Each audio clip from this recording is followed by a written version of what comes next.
That game, Montreal was up 4-0 after the full period. They lost, what was it, 7-6 on but anyways. But yeah, I cheer for them. So I'm going to, I think I have about 20 minutes, right? That's what you're thinking, 15, 20 minutes. So we'll do a very kind of a brief overview of the Mennonites. And like, I have no idea how many of you are Mennonites or how many of you go to a Mennonite church or how many of you know anything about Mennonites. So I'll start at a pretty base in terms of knowledge. And if you have any questions, then feel free to ask as well. So as Dave said, I'm the executive director of the Mennonite Heritage Museum, and I've been doing that since I was hired in 2014 and the museum opened in 2016. So closer to the end of the presentation, I'll also talk a little bit about the museum, just in case you have not been there before.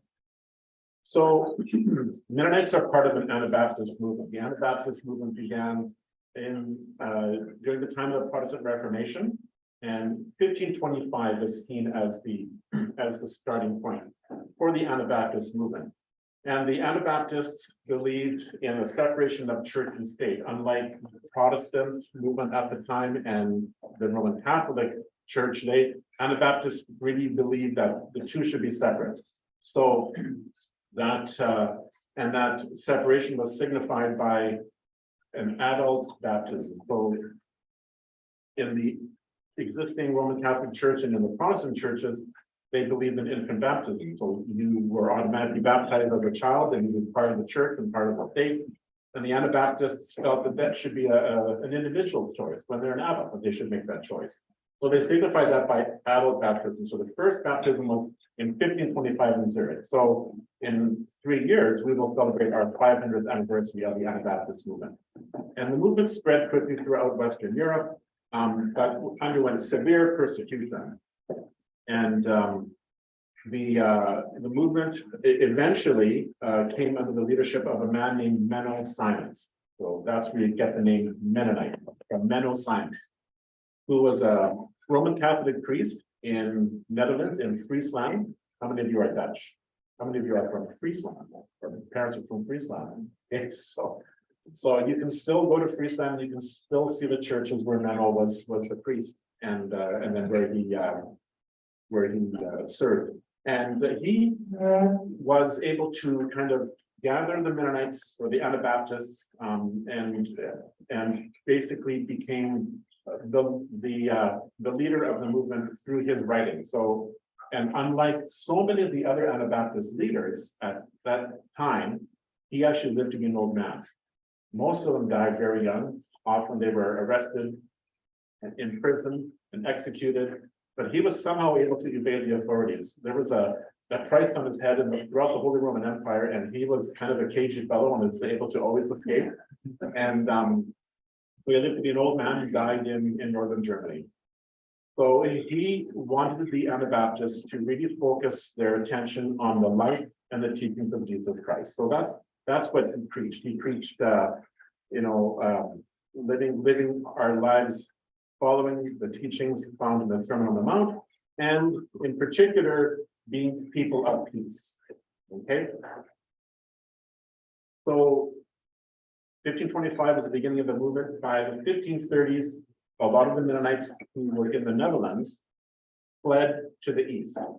They fled to Poland, and they settled in the area that today is called Gdansk. At that time, it was called Danzig, right in the northern part of Poland. If you think of the Solidarity movement, that was the birthplace of the Solidarity movement. Well, the Mennonites moved to that area, and the reason they moved to Poland was because the Polish kings believed in religious toleration, which was highly unusual for Europe. In Europe, all of the countries had a state church, and there was very little leniency in terms of being part of another religious movement. But the Polish kings believed in religious toleration, which was also why Poland had such a large population of Jewish people. You know your European history, you know that the Jews moved from Western Europe, in Spain, Portugal, they over many years moved to Poland, in southern Poland. So up until World War II, Poland had the largest population of Jews. And that's also because the kings of Poland believed in religious toleration. So the Mennonites thrived in that area, and they weren't treated the same as the citizens of Poland, but they were able to practice their faith, build their churches, and develop the Anabaptist Mennonite movement. Things changed in Poland when the Prussians took over. I don't know if you know, but Poland at one time was one of the largest countries in Europe, very strong country militarily. But one of the things that happened to Poland was that its central government was seen as, they didn't have hereditary monarchs like we do here in Canada. They elected their kings. And so you always had people vying for that position, and they created a weak central government. And Poland was seen as so weak that it could be taken advantage of. So in 1772, Russia and Prussia, which was a little duchy that had land throughout what today is Germany and Poland, and Austria, they began to take parts of Poland. So 1772 was the first partition of Poland. By 1795, Poland disappeared from the European maps. Poland no longer existed as a country until the end of World War I, 1918. And so what happened was the Mennonites were now under the government of Prussia. And Prussia was a very military-minded country. And they didn't want to give the same freedom from military service to the Mennonites as the Polish kings had. And they began to restrict land ownership in Poland because it was the landowners who provided men for the military. So if you owned land, you were expected, your sons were expected to serve in the military. But the Mennonites were exempt from serving in the military. So the problem was the more land the Mennonites bought, the smaller the prospective army could be for the Prussian government. So they restricted land ownership, and that's a problem when you are primarily an agrarian people. You need land to carry out your farming, and so they began to look elsewhere, and they looked to Russia. Catherine the Great was the Empress of Russia, and she wanted lots of people to come and settle in the newly conquered territories of Russia. In fact, it was New Russia, which, if you look just in the corner over here, you see Crimea above the Black Sea, and above Crimea was an area called New Russia. Today, it's Ukraine. And that area was newly conquered from the Ottoman Empire, and Catherine the Great wanted German-speaking people to settle in that area because they had a good reputation as farmers and people who could drain land and create agricultural activity. And she wanted the Mennonites, because they had that reputation already in Poland. For several hundred years, they had come from the Netherlands to Poland, had drained land, built dikes, windmills, and created a lot of agricultural activity. So he wanted the same thing to happen in this area. So that began in 1788, and over the next 30 to 40 years, about well over 500 families moved from Prussia to Russia. And so by 1835, there were 2,500 Mennonite families in Russia, and they were promised several privileges, freedom from military service, and they were actually able to have their own schools, which was a big deal for Mennonites. They had wanted to pass on their faith from one generation to the next, and how do you do that? Through your education system. So in Russia, they actually had the opportunity to have their own school. That was a big deal. And I'll talk about that more. That's a bit of a theme for Mennonites later on. So those two things in particular, freedom from military service and freedom to have your own school, those were the two of the privileges that they were promised. The Mennonites, when they settled in Russia, they actually had their own settlements. And that was also different from when they were living in Poland and Prussia. There they lived among other Poles or Prussians. Here they were able to have their own settlements and have their own civic government. In the 1870s, things began to change in Russia. The Tsar was concerned that there were so many foreigners living in Russia who weren't even able to speak the Russian language, And he saw this as a problem, and so they began to enforce Russian language instruction in the schools, which we don't think is okay. That didn't be a big deal, but for the Mennonites, that was a big deal. That was seen as a threat to their freedom of education. And so 1/3 of all the Mennonites in Russia moved, most of them to the Kansas and Nebraska and the Midwest of the US, but about 7,000 moved to southern Manitoba and settled in 2 reserves that were set aside by the government for exclusive Mennonite settlement. And so if you know where Steinbach and Winkler and Altoona and Gretna, if you know those cities, those were the lands that were set aside for the Mennonites. By World War I, there were 120,000 Mennonites in Russia, so the population continued to grow. But of course, then came the Russian Revolution, the Civil War, famine, imposition of communism, and several thousand Mennonites died between 1917 and 1923 as a result of those events. This led Mennonites to again want to move away from Russia, and their desired destination was Canada. And so beginning in 1923, 21 to 22,000 Mennonites from Russia came and settled in Canada. And there were several things that had to happen for this to be possible. One, the federal government had to change the law that had banned Mennonites from coming to Canada after World War I. The federal government was so upset with these Mennonites who weren't willing to fight for their country that they said, we don't want any more Mennonites to come to Canada. And other peace groups as well, like the Hutterites and the Doukhobors. So those 3 groups were banned from coming to Canada. Well, in 1921, Mackenzie King was elected prime minister. Mackenzie King was from Kitchener. Kitchener has a lot of Mennonites. So they came to Mackenzie King's office and they said, you really should change this law because we have, our relatives, our fellow Mennonites in Russia who are desperate to get out, but they can't come to Canada because of this law. So Mackenzie King changed that law. And that's why my parents and grandparents and Dave would say the same thing, always voted Liberal for many decades after that because of what Mackenzie King had done. Mackenzie King had changed the laws to allow Mennonites to come to Canada. So that probably stayed until the 1970s, I'm thinking, right? The Mennonites basically voted Liberal. Yeah, I think I'm Trudeau Canada. The unenlightened, yeah. So the second thing that had to happen was there had to be a group of people here in Canada who were willing to sponsor the Mennonites, and that was the Canadian Mennonite Board of Colonization. So they came to the government, they said, we promise that we will help these people settle in the country. And we will cover their debt as well. And the third thing that had to happen was somebody had to bring them across.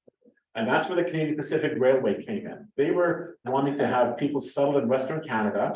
And the Mennonites were seen as attractive people because they were good farmers and could produce a lot of agricultural activity.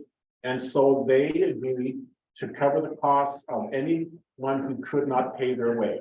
The CPR loaned money to these people. And I think 40% of all the Mennonites that came to Canada in the 1920s came on credit. And the credit was provided by the CPR. So the CPR really did that was a pretty amazing thing for them to do. And so this picture here is of the 2 individuals who were leaders in the Mennonite community who helped make this all happen.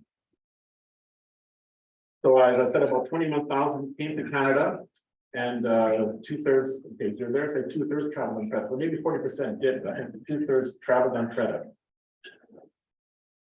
So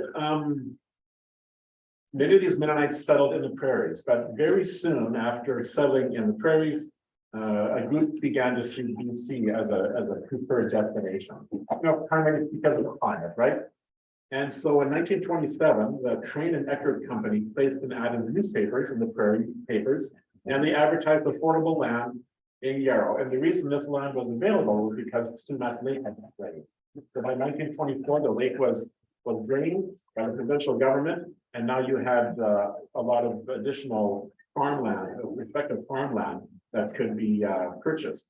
And I don't know if any of you know who Eckert was. Chauncey Eckert was a land developer in Chilliwack. Did any of you ever, did you ever go to the La Mansion, the restaurant in Chilliwack? That was this old mansion. Okay, well, that was his house. Yeah, that was Chauncey Eckert's house.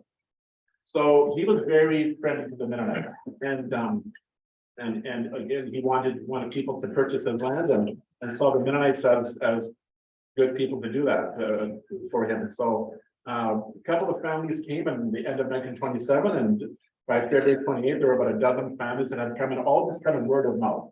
So it wasn't an organized move of Mennonites. It was just individual families getting together and saying, "Hey, we want to start fresh," and so they were able to purchase land for $150 an acre, and Yarrow became, in some ways, kind of a Mennonite village.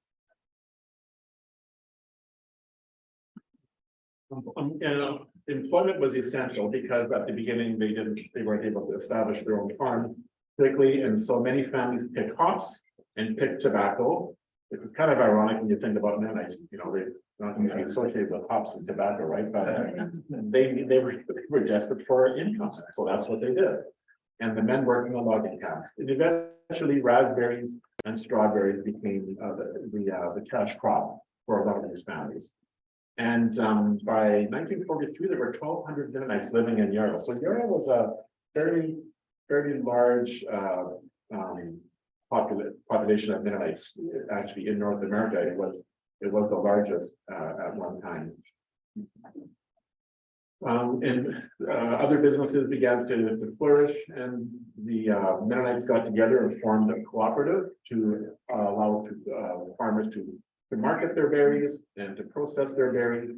And things took a turn in 1948 when the market collapsed. And that was seen as kind of the beginning of the end of Yarrow as the dominant settlement of Mennonites. Greendale was another settlement that was established, so just on the west side of Chilliwack. And so that became a second Mennonite settlement.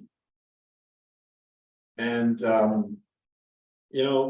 there wasn't a lot of people didn't know what to make of these Mennonites. They didn't have a lot of money when they came, and they dressed differently. They had their own churches. They didn't join the Anglican Church or the United Church or the Presbyterian Church. They had their own way of doing things, and that was seen as a problem. And I have this quote here from Leslie Ayres, who was the Chilliwack MLA in 1938. "There is one serious condition in our valley. We are having a peaceful penetration of the Chilliwack Valley. 3,000 Mennonites have settled in the Sumac district, where they have taken up land, are self-supporting, and are gradually creeping into business. Their standard of living is lower than we would like to see, and we are finding in that penetration a problem which may have a more serious effect. We want our valley and the rest of British Columbia peopled by British stock." Things got to a point where the government in British Columbia actually took the vote, the right to vote away from Mennonites. They tried to do that in 1931, but they didn't really enforce that law until 1947. So if you had not served in the military and you were Mennonite, you were denied the right to vote in 1947. They specifically targeted Mennonites had the rights of Doukhobors, unless they had served in the armed forces. That's not too long ago. It's less than 100 years ago. I think we're in for some reparation. Well, fortunately, Money will solve the problem. yeah, fortunately, in 1948, within a year, that law was changed. There was such a backlash, not only from the Mennonite community, but from others as well. And here I have a quote here from the Chilliwack Board of Trade that said that the denial of the vote to Mennonites would be deplorable. People are good citizens and proud of their citizenship. So, but it is interesting to note that this event happened. So what about Abbotsford? Well, Yarrow and Greendale were the first settlement. That was pretty good land. Abbotsford, not so much. The area had been primarily logged by the Abbotsford Logging Company, and they began to sell off the land, and it was full of brush and stumps, and some of these stumps were massive. These were first old growth trees that they had logged, right? And so the land sold for $10 an acre. So Yarrow was $150 an acre, Abbotsford was $10. $10 an acre. Well, that's a pretty good deal, right? So if you couldn't afford the land in Yarrow, you came to Abbotsford, specifically to Clearwood, which at that time was called Poverty Flats. And it took them a number of years to pull these stumps out. They tried using dynamite, which always has interesting side effects. But just piece by piece, they were pulling these stumps out and able to plant raspberries and strawberries and have their cattle graze through these areas. Eventually, a number of them got together and just as they had done with farming, when they were farming raspberries and strawberries, they formed a cooperative. Got together and purchased some bulldozers and began to clear the land that way. And so in the early years, the vast majority of Mennonites were farmers involved in berry farming and mixed farming. And then eventually Mennonites, like a lot of other social religious groups or ethnic groups, began to assimilate, and many of them began to pursue further education, post-secondary education. And so today you can find Mennonites in many professions. And the population continued to grow after World War II, with more immigrants coming from Europe. There was a third wave of Mennonites that came, and in this case, they were Mennonites from Russia who had been able to flee the Soviet Union during World War II, settled in Poland and Germany. Most of them were repatriated and brought back to the Soviet Union, but about 1/3 of them, about 12 to 14,000, were able to escape and end up in the western sectors of Germany. And most of them ended up, about 12,000 ended up coming to either North or South America, most to North America. And so again, that was another wave of Mennonites coming to this area. So today, we have about 175 Mennonite congregations in the province, and that's about 30,000 members in those churches.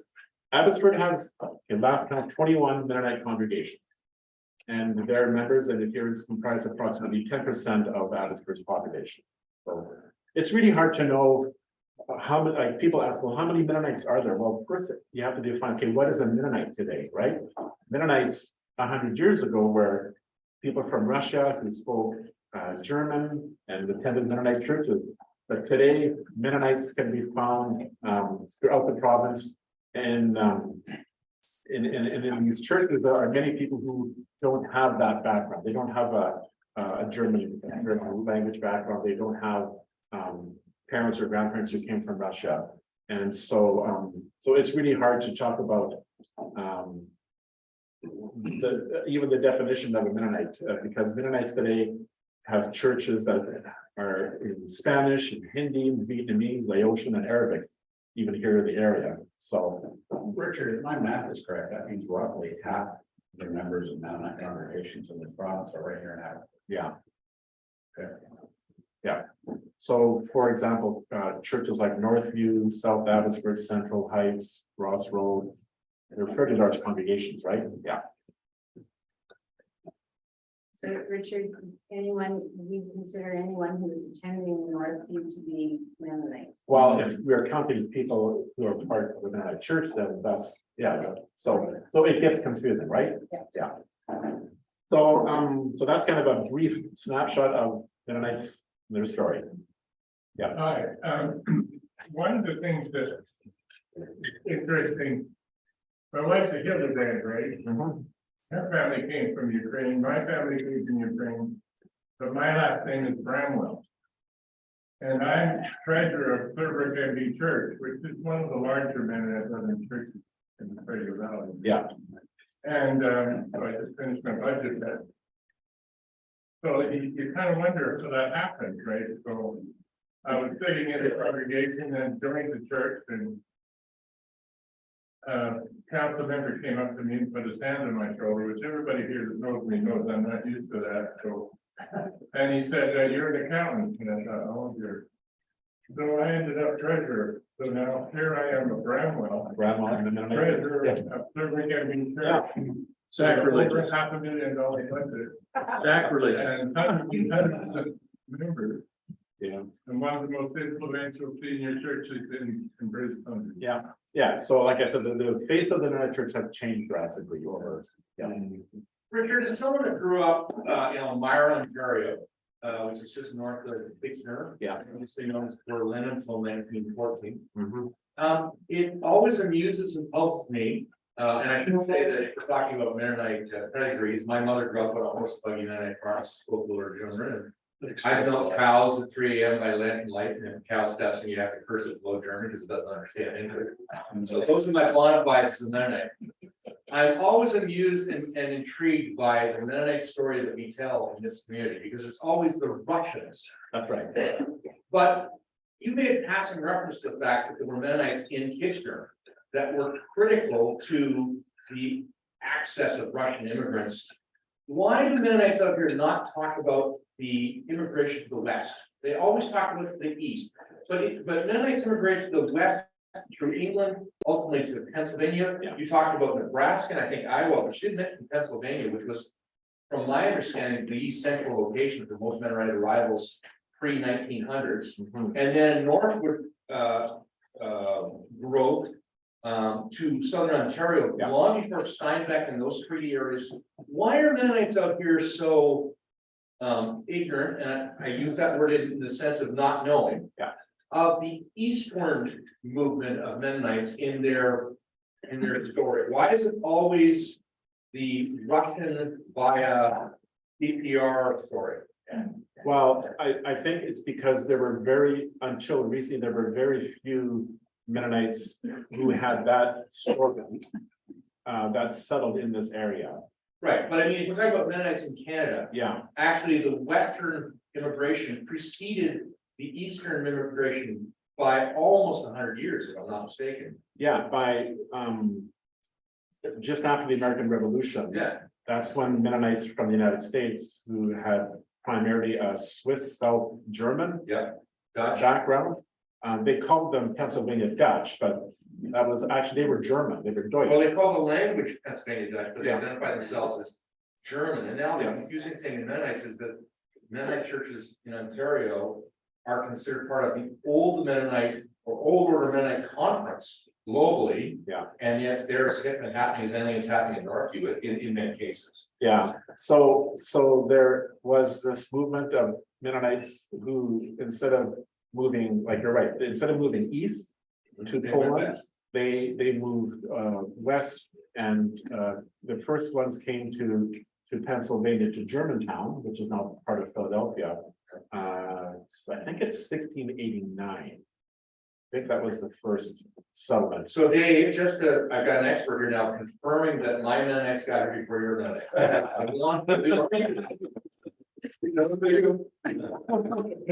Well, and we have a fairly prominent descendant of those Mennonites in Ontario here in BC today. David Eby. Okay. So You want to chuck another one up there? Dave? we could say that we have our first Mennonite premier, Rich Clement. So, yeah, so that's another stream of the Mennonite story that, yeah, it's not very familiar to people here in BC. But Shouldn't the Mennonite Historical Society or Heritage Society tell the whole Mennonite well, story? we do. So if you come to the museum, Yeah, I'm gonna show you some slides. They actually do tell okay. that story. Eric, sorry, that's all I need. You've got a question? I do, okay, so, Mennonite Brethren, Yes. are they the same as Mennonite? No. Well, I'm not asking people, that's not. that's a good question. So the Mennonite Brethren were a reform movement that came out of the Mennonite Church in Russia. In 1860 is when they established a separate church. And so theologically, there really wouldn't be many differences at all between a lot of these different Mennonite groups, but it was more in terms of how they lived out their faith in terms of their church activities. And the Mennonite Brethren were a reform movement that wanted to emphasize a more personal faith with God. And they felt that there were problems in the larger Mennonite church that really weren't being managed well by the ministers. They were becoming too lax with lifestyle issues. And the Mennonite Brethren wanted a reform within the Mennonite movement. And so they finally formed their own denomination. So it was a breakup.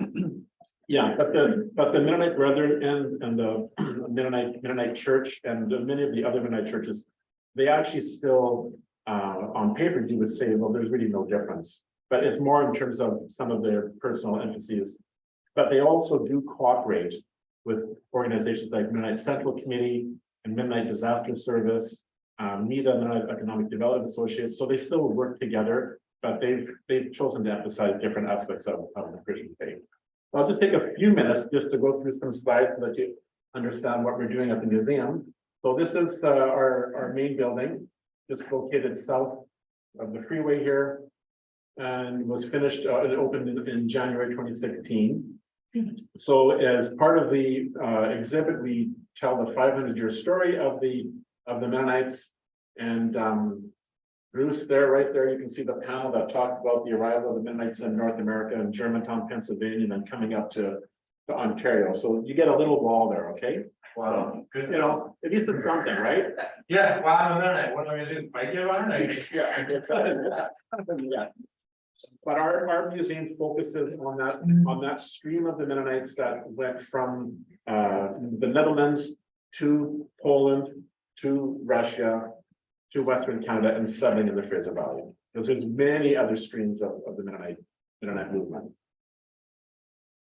So again, ideas to what we have video interviews that you can listen to, and then we also have a gallery where we have maybe 5 or 6 different exhibits each year. So this is an exhibit that we have right now, and these are photographs that were taken by Mennonite photographers. I know that sounds kind of interesting. 100 years ago, there were several Mennonite photographers in southern Manitoba that got into photography, sometimes against the wishes of their ministers, because by taking pictures, you're kind of making an image, right? And that wasn't seen as always the correct thing for Christians to do.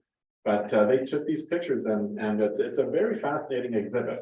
A snapshot of what life was like in these Mennonite settlements, Mennonite villages in southern Manitoba 100 years ago. We also have other exhibits. We'd like to feature local artists. So this is Chris Frieden. Some of you might know, he's the instructor at UFE. And so we'd like to also highlight the different activities of Mennonites here in the area. We like to do a lot of book launches. We usually try to do one a month or one every 2 months, just to celebrate the activities of the local Mennonite artists and the writers here. And we want the museum to be seen as kind of a community center for Mennonites and for the city in general. We like to have other events like concerts. So we work with Calvin Dick, who's a well-known local musician, and he likes to do a series of concerts every summer. And we host those at the museum. And this is our recent construction project that was completed a couple of years ago. This is a house barn, which is an example of the kind of home that your grandparents, my grandparents would have lived in Ukraine. And so we wanted to show people what life would have been like for the people, what the life was that they left behind before they came to Canada. And as part of the exhibit, we also focus on the topic of Mennonites and agriculture. Those two have gone together for 500 years. And so this is an exhibit that we will be opening in January. And so you're getting a bit of a sneak preview. And we talk about, again, we follow the movement of the Mennonites from the Netherlands, Poland to Russia, coming to the valley, and talk about how the role of agriculture that it played in the Mennonite life. Raspberry farming and the cooperative movement. So just to conclude, some upcoming events that we are celebrating is a Mennonite community. So this year was actually the centennial of the emigration of Mennonites from Canada to Latin America. This was the largest outflow of Canadians in our country's history. Between 1922 and 1926, about 7,500 Mennonites from Manitoba and Saskatchewan emigrated to Mexico and to Paraguay. You might be wondering, well, why would they leave Canada?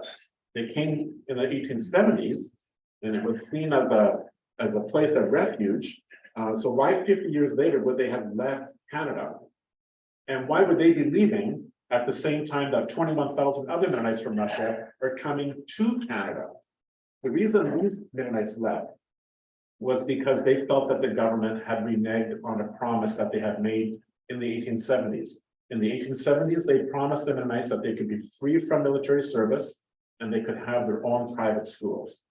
And after World War I, the governments of Manitoba and Saskatchewan did away with private schools. They forced all children to attend public schools.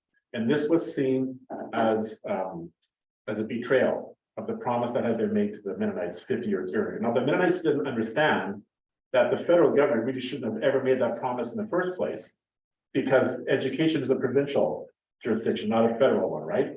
But the government wanted Mennonites to settle in the 1870s, so they made this promise, but 50 years later, it was seen as a betrayal of that. So they moved. And today there are over 250,000 descendants of those Mennonites. Most of them very conservative, very traditional. They're called Old Colony Mennonites. And they live in Mexico, Paraguay, Bolivia, Belize, Colombia, and other countries throughout Latin America. And another interesting thing to note is that about 60,000 people in Canada today are descendants of those Mennonites who have moved in the 1920s and also in the 1940s to Mexico and to Paraguay. And most of those Mennonites, Mexican Mennonites is what we call them now, live in Southern Ontario, the Essex-Kent area.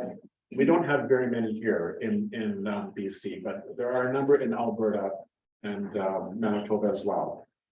Next year will be the centennial of the coming of what we call the Russlander Mennonites. So those Mennonites that came out of Russia in the 1920s, they were called Russlander, or German for Russian, because the Mennonites that had come in the 1870s were now called Canadian or Canadian Mennonites. So centennial is next year, and as part of that, we're actually doing a tour, a cross-Canada tour, which starts in Quebec City, which is where most of these 1920s Mennonites arrived when they came across the Atlantic on the CPR ships. They docked in Quebec City, disembarked, and boarded the CPR trains, and then made their way to Manitoba and Saskatchewan and Alberta. And so we're going to kind of relive that tour start in July 2023. And when the tour arrives here in the Fraser Valley, this will be the final destination of the tour, and we will hold a number of local events.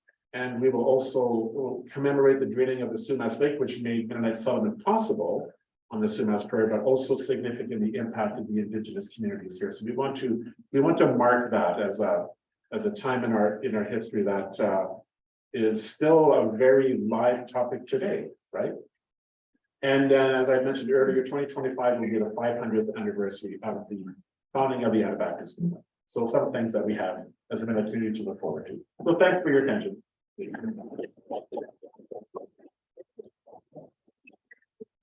Liana, would you like to move on to the thank our speakers? So Richard, in our club, we like to thank our speakers and presenters by making a donation to Food for the Hungry. We are supporting a student. Her name is Jeanette Timpeta Dulay, and she's in Ethiopia. I'll present that, and David's going to take a picture of us, smiling together. Thank you very much. Thank you.